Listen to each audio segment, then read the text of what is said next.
Hello, my name is Gladys Sanchez, and I am the WIOA Youth Career Advisor here in Pender County. I work out of the NC Works Career Center, and today I am co-hosting with Pender County Library a presentation on what happens after the job interview. And so in our last presentation a few weeks ago, we did interview etiquette.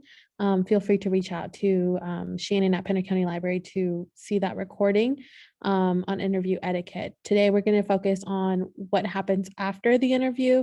What are some things you can do to follow up with employers, how to negotiate your offers, and how to seal the deal. So we're going to go ahead and get started. At the end of the interview, so you're still at the interview, you're about to walk out and say thank you for the interview. Before you leave though, or before you hang up the call, or hang up the phone, or close out the virtual meeting, you want to ask for a business card or business contact. That way you have the interviewer's full name, their address, their phone number, and their email address. You will need this information whenever you're attempting to follow up. So make sure you remember who interviewed you and getting their contact information. That's really important. So now you leave. You are leaving, and then is now after the interview is done and you are feeling good. And so now it's kind of just a waiting game. But there are a couple of things you can do after the interview to increase your chances of getting that job offer. And we're going to kind of talk about those now. So you want to do a follow-up note to the interviewer. You want to prepare and send a brief note within 24 hours of the interview, thanking the employer for the opportunity. This way, by doing this, you'll stand out. They'll remember you, and they'll make sure to continue to see your name and review your application, hopefully a lot quicker.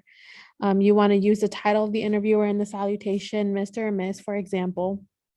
And you want to make sure that you're stating the position that you applied for and date of the interview. Sometimes there's companies who just have recruiters as employees, or they're called a talent team. They're called many different things. And so they're interviewing multiple people for multiple positions at the company. So you want to make sure you're reminding them what position you had applied for and interviewed for, and the date that you interviewed. So make sure to include all of those details in your follow-up note. And you want to cite a specific example from the interview conversation. That way they can remember you. And you want to perform a spell check prior to sending the message. So send a note to the interview, like I said, within 24 hours, and then follow up within 7 days. So this is an example of sending a thank you card, follow-up note, and an email. So the example is, Dear Miss Miller, thank you for taking the time to interview me on Wednesday, April 7th for the position of administrative assistant. I'm excited about this opportunity at Miller's Lamps and Lighting, and I believe I would be a great fit due to my strong communication skills, my knowledge of Microsoft Office products, and my experience as a sales associate providing excellent customer service. Please feel free to reach me at 123-456-7890. I look forward to hearing from you. Sincerely, Natalia. So this is one example that you can utilize when you are setting up your thank you follow-up note. And you want to follow up with a phone call to the interviewer if they have not gotten back to you.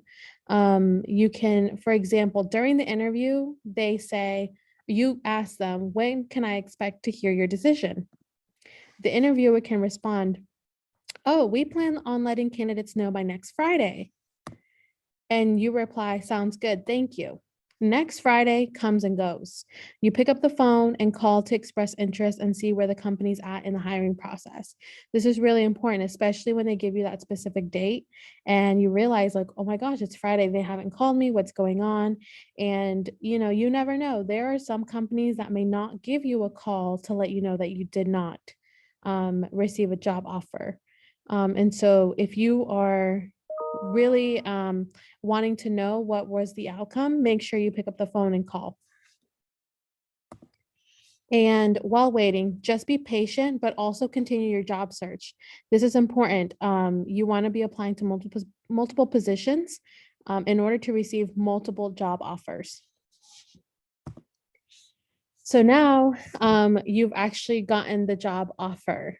This is great. You did all of those previous steps. You sent that follow-up note, you followed up, with a phone call, and now decisions are out and you received an offer. The very first thing you want to do when you receive that job offer, whether it was a phone call or an email, you want to evaluate the job offer. You don't want to make a decision right on the spot. So when we mean evaluating the job offer, that means evaluating the salary, the benefits, the time off, and all the other things that come in that job offer package. Then make your decision. No need to accept on the spot. Definitely give yourself some time. I know sometimes we're like really excited about a job and we want to accept right away, but there are a lot of logistics that come into accepting a new position. So whether that's time off, whether that's salaries, whether that's the location, whether that's the hours, there's a lot of things that you're like, this sounds like a great job offer, but sometimes there are things that we miss. So I know in just previous experience, sometimes the schedule may not work for you. So you're like, the salary's great, the location's great, everything's great, but I really wish I could work 7 to 4 instead of 8 to 5, or, I don't want to work on the weekends. And so you really want to take the time to evaluate that job offer. When you're accepting your job offer, you want to send an email or a letter with your intent to accept the offer. If you are declining a job offer, let's say you applied to multiple positions and you got multiple job offers, and then now you kind of have to start declining some job offers. You don't have to state the reasons for not accepting the offer because it can sometimes offend employers.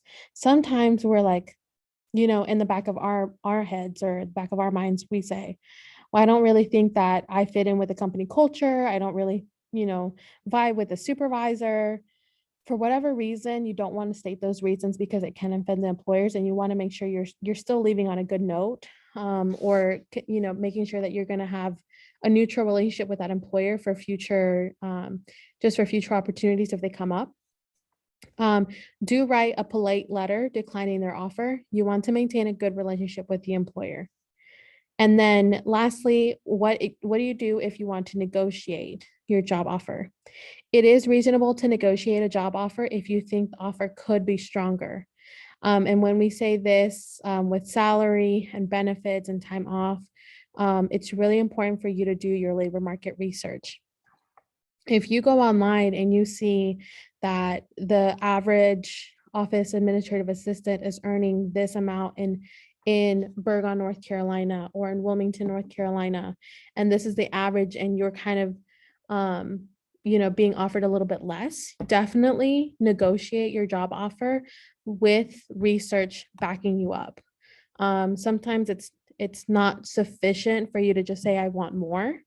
You want to have good reasons behind your desire to earn more, with those facts. Like, in Burgal, office administrative assistants are earning this, based off my labor market research, and et cetera. And lastly, accepting a job offer. You want to check with the employer if there are certain requirements to be completed before being hired. So a lot of these things, sometimes we get conditional job offers. And what is a conditional job offer? That's something that is contingent based on the fact that you're going to pass a background check, drug screens, and other exams. So you want to check with the employer about these before accepting a job offer. And background checks are common, drug screens are common, and exams are as well. There's also trial runs. For example, Walmart, I think they give you exams and a lot of training before they give you an official offer. So just watch out for those conditional job offers and make sure you ask about these before accepting a job offer. And in order to wrap up, you want to remember to prepare for specific interview questions. You want to write a thank you note and follow up after the interview. That is all that I have on, preparing for after the interview and following up. If you have any questions, feel free to reach out to me, Gladys Sanchez, or reach out to Shannon at Pender County Library if you have any questions about the post-interview process. Thank you.